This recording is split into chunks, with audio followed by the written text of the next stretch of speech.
This is a tutorial about how to upload Google Slides presentations into Canvas and how to use them. So from my dashboard here, I'm just going to scroll down so I see my practice class. From here, I'm going to go to Modules, and I'm going to add a new assignment. You can also add this as a page if you'd like.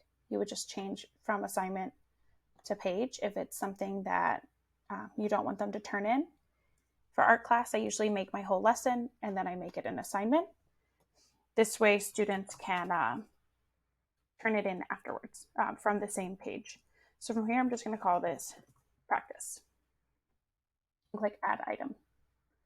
So I'm going to click on practice and I'm going to click edit.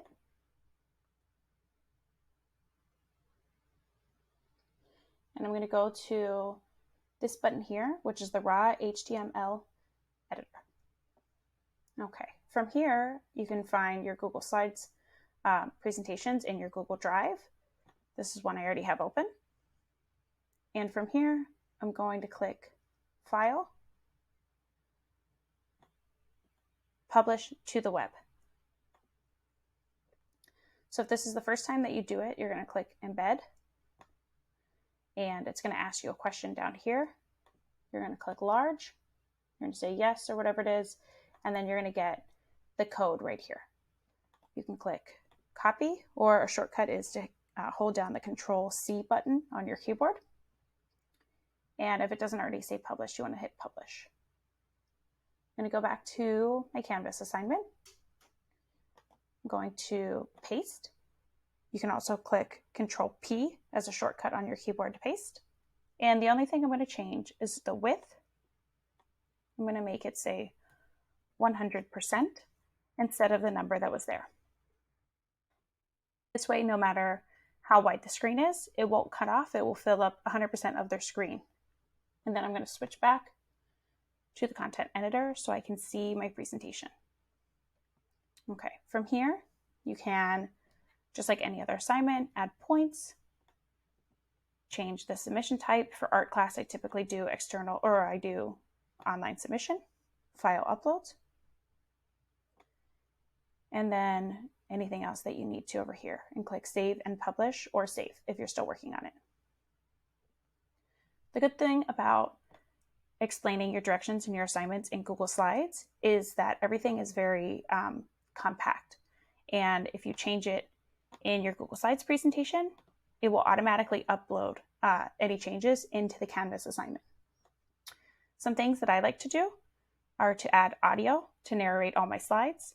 On my front slide, I put a little arrow that tells them to click down here. This way they can advance further in the slides. They can also click here and go down to any individual slide that they'd like. In Google Slides, to narrate your slides, to add audio, you're going to click Insert Audio and select from any of the audio recordings that you had made.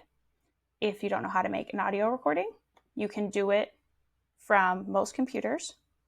I click Start on mine and scroll down to Voice Recorder. Voice Recorder. I record whatever I need to say, however long I need to say it. I hit stop, and then you can rename this Practice Recording. So my computer saves it as a different format than what Google Slides accepts. Google Slides only accepts MP3, so I need to convert this. If you also have that problem, you can download VCL Media Player for free, and it lets you convert your slides. So from here, you would click Media, you would click Convert Save,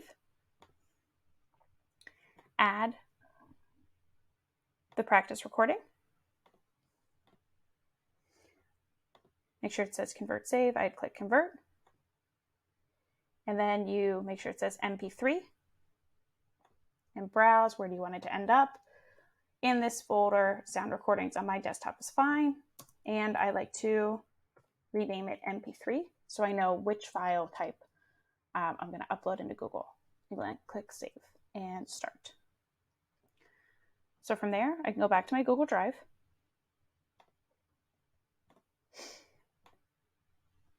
And I can throw it in anywhere, or it's smart to have a dedicated folder.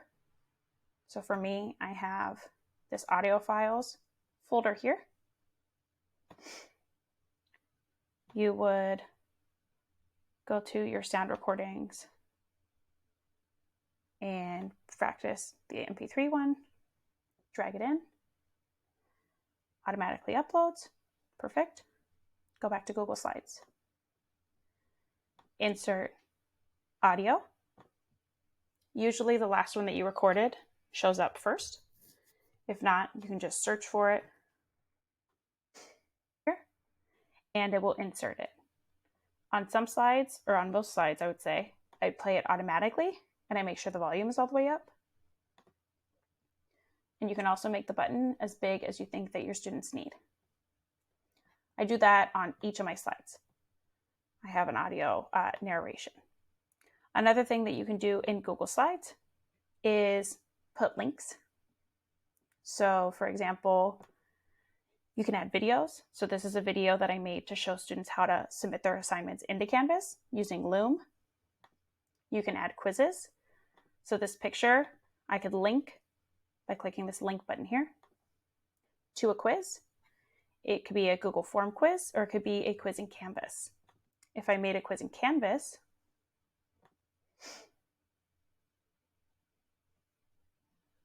add quiz, and say I just pick one of the quizzes I already made.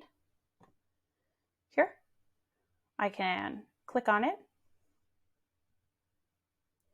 I can copy this here, copy, and I can paste it here, apply. So now when students click on here, if it's in just the Google Slide presentation, they would have to click the blue words. But if it was in Canvas, which we can go back because it automatically updates, and check.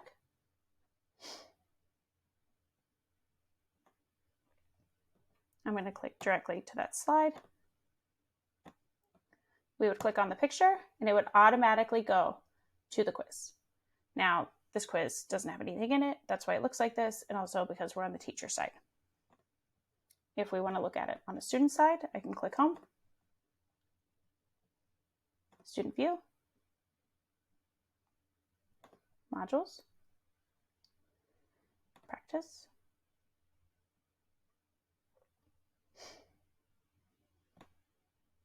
I can go to the quiz time slide, click, and it automatically goes to the quiz. Okay, I hope that helps. If you guys have questions, please let me know.